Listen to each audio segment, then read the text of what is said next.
Olá pessoal, tudo bem? Eu sou o Dr. Leonardo Higashi, endocrinologista e nutrólogo da Clínica Higashi, e hoje nós vamos falar sobre emagrecimento. Então vem comigo!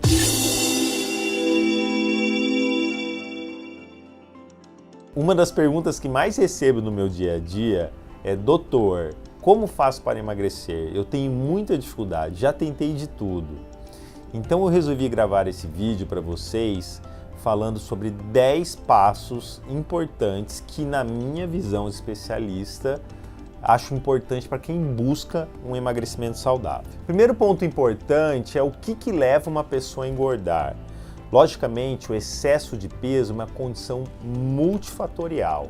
Eu já mostrei esse slide inúmeras vezes em palestras minhas e vídeos, mostrando que existe sim uma tendência genética de excesso de peso associado a inúmeros fatores que fazem a pessoa engordar, como falta de exercício, alimentação inadequada, distúrbio dos hormônios, existem fatores psicológicos, de flora intestinal e até mesmo de medicamentos.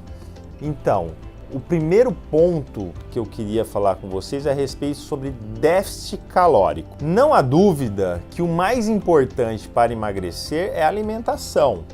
Não importa qual dieta que você faça, o mais importante é você fazer um déficit de energia. Ou seja, se você gasta 2.000 calorias, não adianta você consumir 2.000 calorias.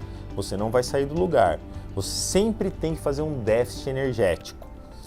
Independente da dieta, se a dieta ela for baixa em carboidrato, baixa em gordura, paleolítica, mediterrânea, porém os estudos já mostraram que numa mesma dieta, com a mesma caloria, uma dieta mais baixa em carboidrato é que melhor responde, como esse estudo mostrou, principalmente nos primeiros 6 meses de tratamento. Depois, a tendência a longo prazo é diminuir essa diferença entre as dietas convencionais, mas o importante, com certeza, é o déficit energético. E para eu saber, então, quanto de déficit energético uma pessoa precisa, o ideal é fazer uma avaliação, pelo menos de uma composição corporal, que pode ser feito através de um exame chamado de bioimpedância, e mais precisamente, para eu saber quanto de energia que a pessoa gasta, ela pode fazer um exame chamado de calorimetria, que é um exame que mede, através do consumo de oxigênio e o consumo do gás carbônico, quanto de energia e qual o metabolismo basal da pessoa, ou seja, quanto que ela gasta de energia. Lembrando que quanto maior o déficit calórico, maior é a perda de peso.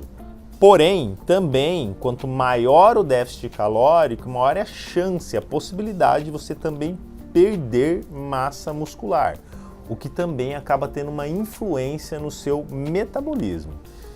Então, o ideal é você fazer uma avaliação precisa e saber se você é uma pessoa que tem bastante músculo ou pouco músculo, assim podendo determinar o quanto de déficit calórico essa pessoa precisa para ter resultados, então, melhores e duradouros. Falando em déficit calórico, um dos grandes vilões com certeza são as bebidas alcoólicas, o que acaba impedindo que você tenha esse déficit de maneira significativa. Então, tomar cuidado com bebidas alcoólicas. Por exemplo, uma cerveja tem quase 150 calorias. Se você toma 3 cervejas, você tomou 500 calorias somente em cerveja. Isso acaba dificultando muito o seu emagrecimento. Segundo ponto importante é a prática regular de atividade física. Não há dúvidas que o exercício é importante para a saúde e para o emagrecimento. Porém, as pesquisas mostram que para você emagrecer usando o exercício como fonte de emagrecimento, são aquelas pessoas que praticam 1 hora pelo menos 6 vezes na semana. Agora, se você tem pouco tempo de realizar atividade física, vocês têm que aprender a treinar de maneira intensa, né? Os estudos mostram que um treino HIIT, que é o High Intense Interval Training, você consegue a mesma efetividade de emagrecimento que o treino moderado com 40% de tempo menor, que é uma saída para aquelas pessoas que não têm muito tempo para fazer atividade física e assim também obtendo bons resultados. Outra estratégia interessante para otimizar o exercício como forma de emagrecimento é praticar o exercício em jejum. Estudos já demonstraram, inclusive já gravei vídeo sobre isso aqui, que uma atividade física aeróbica em jejum pode propiciar a perda de peso, inclusive fazendo mais oxidação de gorduras, né? Então poderia ser uma estratégia também válida para o emagrecimento. Lembrando que a maioria desses estudos foram feitos em pessoas jovens e saudáveis, não sendo indicado fazer exercício em jejum nas pessoas mais idosas ou que têm comorbidades ou tomem algum medicamento que impossibilitem isso. E é muito importante, tanto na atividade física como na alimentação, estímulos diferentes. Lembrando que nosso corpo se adapta muito fácil a qualquer tipo de atividade física, a uma alimentação. Então, estímulos diferentes sempre vão gerar mais resultados. Terceiro ponto, vamos falar sobre equilíbrio hormonal. Não há dúvidas que os hormônios são fundamentais para o emagrecimento. A grande maioria das pessoas que estão acima do peso estão com uma coisa que a gente chama de resistência insulínica. Insulina é o hormônio que é liberado com a alimentação, principalmente carboidrato, que bota a glicose para dentro da célula. O problema é que uma vez que a pessoa engorda, principalmente na região abdominal, essa insulina começa a não trabalhar direito. E aí cada vez que ela come, ela tem que liberar mais insulina para botar a glicose para dentro da célula. E nós temos duas vias metabólicas de ação da insulina, uma da KT-PI3 quinase que bota a glicose dentro da célula, essa via fica resistente, e a via da MAP, que é uma via anabólica, que nunca fica resistente. Então, a resistência insulínica cada vez gera uma hiperativação da via anabólica, gerando mais acúmulo de células de gordura. E para o emagrecimento é importantíssimo tratar a resistência insulínica, seja diminuindo o estímulo alimentar da insulina, como por exemplo a redução do carboidrato, fazendo atividade física. Também o jejum intermitente pode ser uma estratégia interessante e até mesmo medicamentos quando bem indicado. Outros hormônios fundamentais para emagrecer são os esteroides sexuais. Eu já mostrei para vocês aqui que a menopausa faz acumular mais células de gordura, principalmente na região abdominal. E infelizmente, como mostra esse estudo, quando a mulher entra na menopausa, ela pode diminuir até 30% o gasto energético e 32% a oxidação de gordura. E a reposição hormonal feminina pode ajudar a minimizar esse processo de diminuição de gasto energético e de acúmulo de gordura também. E nos homens, a mesma coisa, a deficiência de testosterona gera mais resistência insulínica, gera mais síndrome metabólica, e a própria resistência insulínica pode gerar deficiência de testosterona, gerando uma via de mão dupla de um ciclo vicioso da pior. E você fazer uma reposição também pode ajudar no processo de emagrecimento. Outro hormônio fundamental para emagrecimento são os hormônios tiroidianos. Estima-se que 30% de todo o seu metabolismo, todo o seu gasto energético seja dependente do hormônio tiroidiano. E pequenas alterações podem já ter uma influência no peso e no metabolismo. Então é fundamental que esse hormônio também esteja equilibrado. Quarto ponto importante é saúde intestinal. Já há alguns anos, estudos demonstram que a flora intestinal, a saúde intestinal está envolvida com o aumento de peso. O que acontece quando você tem um intestino que não está saudável? Você tem um aumento da permeabilidade intestinal e absorção de coisas indesejáveis, como por exemplo LPS, e isso vai gerar uma inflamação, resistência insulínica e maior acúmulo de célula de gordura, e também uma desregulação do apetite e da saciedade. Então, cuidar da saúde intestinal é fundamental para o emagrecimento. E a coisa mais importante para você cuidar do seu intestino é ter uma alimentação mais natural possível, consumindo muito vegetais, legumes e verduras. Pelo menos 6 a 9 porções por dia de vegetais, legumes e verduras e frutas. Aliás, esta é a regra número 1 de uma alimentação saudável. Logicamente que existem suplementos que também podem te ajudar a ter um intestino mais saudável, que vai desde enzimas digestivas, probióticos, aminoácidos como a glutamina, mas nada disso vai adiantar se você não tiver uma alimentação saudável. Quinto ponto é sono de qualidade.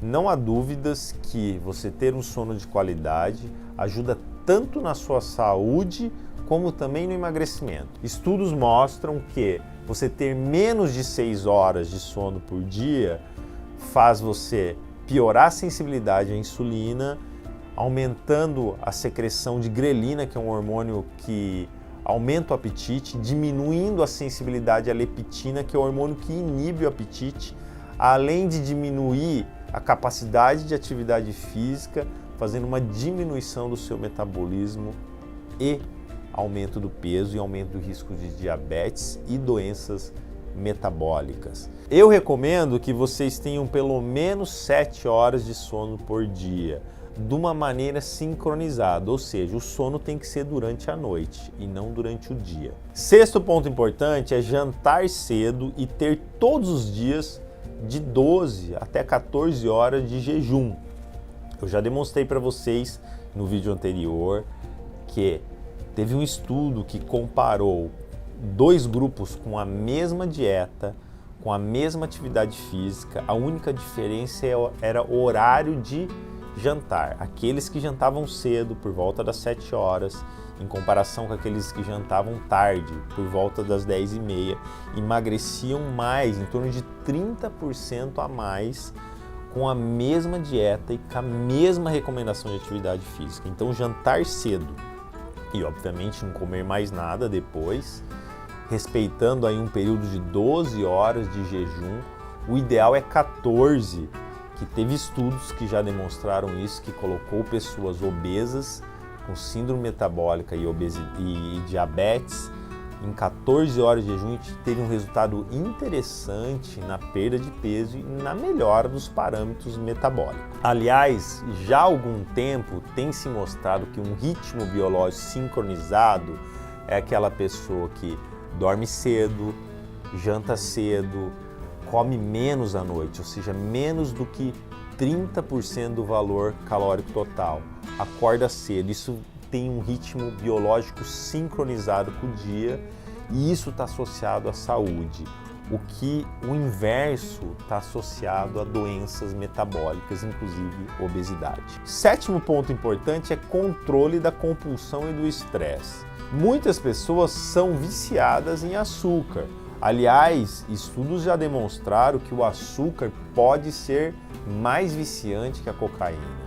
Esse estudo comparou 5 parâmetros de vício e demonstrou que o açúcar empata em 3 parâmetros de vício com a cocaína e consegue ganhar em 2, ou seja, ela consegue ser mais viciante que uma droga, como por exemplo a cocaína. E muitas pessoas são compulsivas e viciadas em açúcar e precisam de ajuda para controlar esse vício.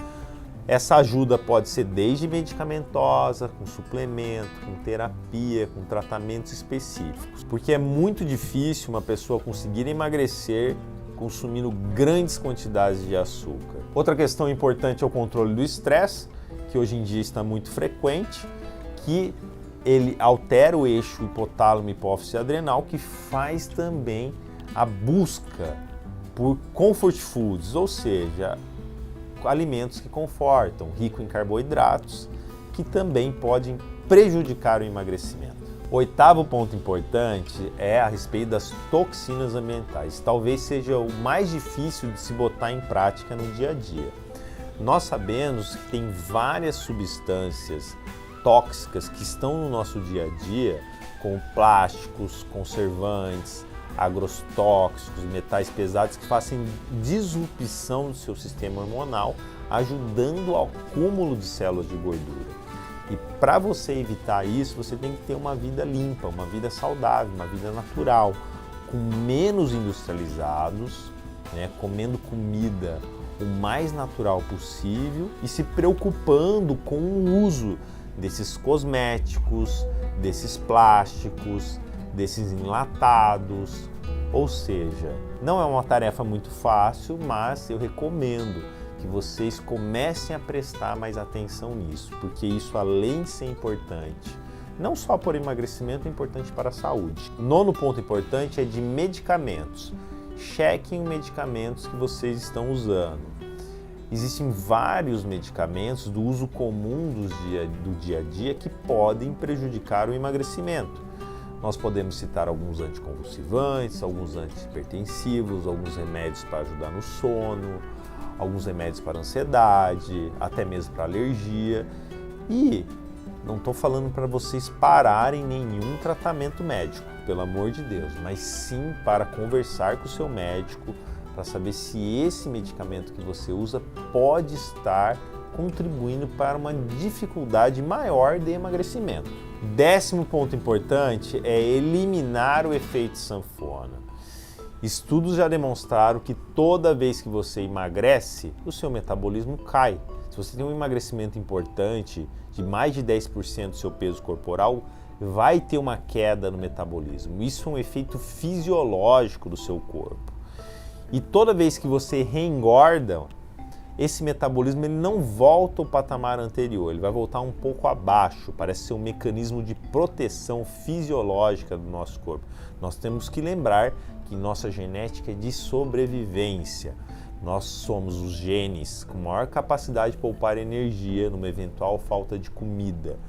Ou seja, o nosso corpo não quer que você perca o seu estoque de gordura, que é a sua reserva numa eventual falta de energia.